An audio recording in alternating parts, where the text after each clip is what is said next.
ټول حنفیت ته زما چیلنج دی د نوح علیه السلام عمر چاله ورکړی شو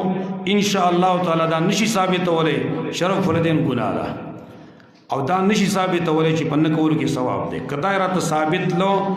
بیا به دا هم ثابتوي چې د ساخ مونځ نه کول ثواب دی دا به راته ثابتوي بیا ولې حالانکه د نوح علیه السلام عمر چاله ورکړی شي دا نشي ویلی چې د ساخ مونځ پرې ښودل دا ثواب دی دا نشي ثابتولی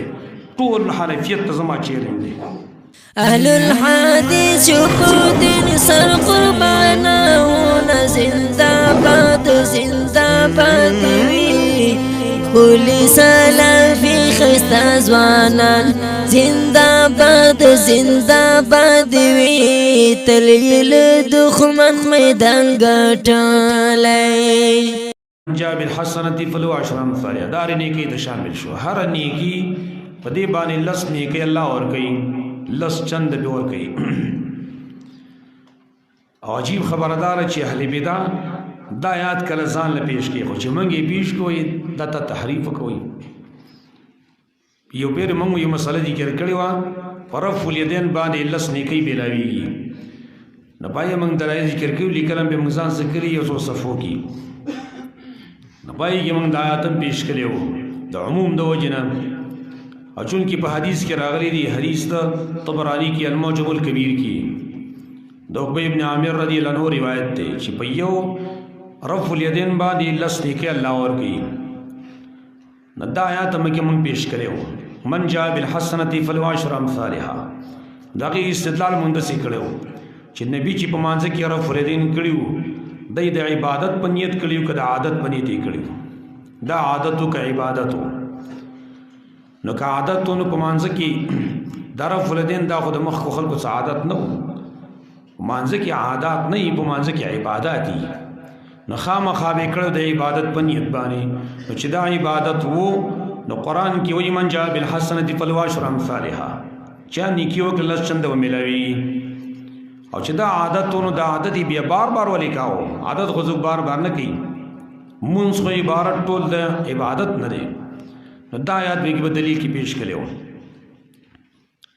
بیا ګاډری سے جواب کو بیرته ګاډری جواب کو دا تحریف کړو قرآن کې وای دا تفسیر یو مفسر هم نه دی کړی الکه تفسیر من نه استدلال می کړی دی ته تفسیر او استدلال نه پیژنې بیا ولا بل کلیف اوریدنو د امین بالجار په باره کې رد کاو امین بالجار په باره کې آیات پیش کو چودو ربکم تضرعا وخفیا وای دین معلومه شو چې ګور امین په پټویل پکار دی نو ما وی چې اوس ته څوک وای چې تا کوم مفسر دا تفسیر کړی دی چې امین په پټوي وای چې په خپل استدلال کاوه نو ټیک تا چې موږ استدلال کوو دا کوم مفسر ویلي نو تا د کوم مفسر ویلي چې د امین بالجار دی د سیم د غیر عجیب اونته خلق دی محرفین په خپل او بیا الزام په موږ باندې لګي نو که په خپل استدلال کوي خیر دی کوم استدلال وکړو نو موږ تحریف کوي استدلال جدا شه دی او تفسیر چې کوم دی جدا شه دی من جاء بالحسنة فله عشر امثالها چا چرا تګو کو پنی کې باندې دربار الله چند رايري ادا ښکار خبره مونږ کو بعض خلک وي رفع الیدین په مانځ کې کول او نه کول یو شان دي کول او نه کول یو شان دي وي کولم سنت دی او نه کولم سنت دي دا به کې بل یو فلسفه کولم سنت دی او نه کولم سنت دي دا قاعده یاد لري په مانځ کې کم یو عمل چې وي دغه پرې خودل چې سنت وي دا به الوی چې دای کول جایز نه وي دا قاعده یاد لري وره هغه کار باندې تا ته ثواب ملويږي دا کار په ترک باندې وتا ته ثواب ملويږي چې دای کول ګناه وي ګوره دې خبره ته د خلکو سوچ نه لري کړي دای کول او نه کول یو شان دي موږ په ځان په خبره اړول پوي نه کول یو کو نه کول یو څنګه یو شان دي دا رفع الیدین عمل لې او ترک عمل لې ترخو پرې خود دي نو کومنګ ویو چې رفع الیدین پرې خود الله سنت دي به معنا دای چې دا کولی صحیح نو ځکه پرې خود لري سنت دي او دا غي زله ولړ مثال تاسو ته د ساخ دامون نه دي سورۃ الضحى د دې کول او نه کول یو شانت دي یو سړی 2 رکعات مونږ کی او یو سړی ونه کو ثواب یو شانت دي نه دی کم چې وکړه د عمل کړی دی د ثواب میلاو شو دی بل ترک کړی دی ګناهګار نه دی خو ثواب ورته هم نه میلاویږي نو رفع الیدین عمل دی او نه کول دا ترک دی په ترک باندې ثواب نه میلاویږي په ترک اله ثواب میلاویږي چې کول ګناه وره دی باندې تاسو په خپل سوچ وکړئ ترک د عمل هله ثوابي چې کله کول ګناه وي او چې کول یې ثواب وي نو پرې ښودل یې ثواب نه وي پرې ښودل کې صرف دومره چې سزا ته نه میلاویږي غردي ګناهګار نه غردي لہذا دا خبره کول چې هر کول او نه کول دواړه سنت دي دا بالکل غلط که داسې موږ وویو او دلیل څه پیش کړي چې هر پیغمبر رفع الیدین پرې ښودلي دي لاول خو هغه موږ مونږ نشي پرې ښودلي خو که زه بالفرض وي منو پرې ښودلي دي ځه ارخول عنانه وکړو نو چې پرې ښودلي دي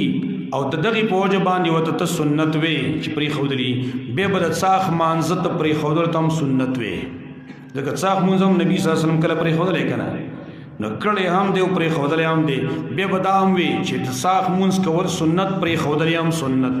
دا بالته مې څنګه جواب چې ته کې به دا رفع الیدین کې مونږ کوو ومن جاء بالسیئة فلا یجزی الا مثلها او چا چې راتګ کو په بدۍ باندې فلا یجزی نو سزا نشي ورکېدلی الا مثلها مگر په مثل د هغې په سزا کې په ګناه کې زیاتې نه کېږي وهم لا یظلمون او په دې باندې ظلم نشي کېدلی قل انني هداني ربي الى صراط مستقيم دې کې بیان تفصیلی دی د نبی او دارنګه دلیل وحی دی قل انني هداني او نبی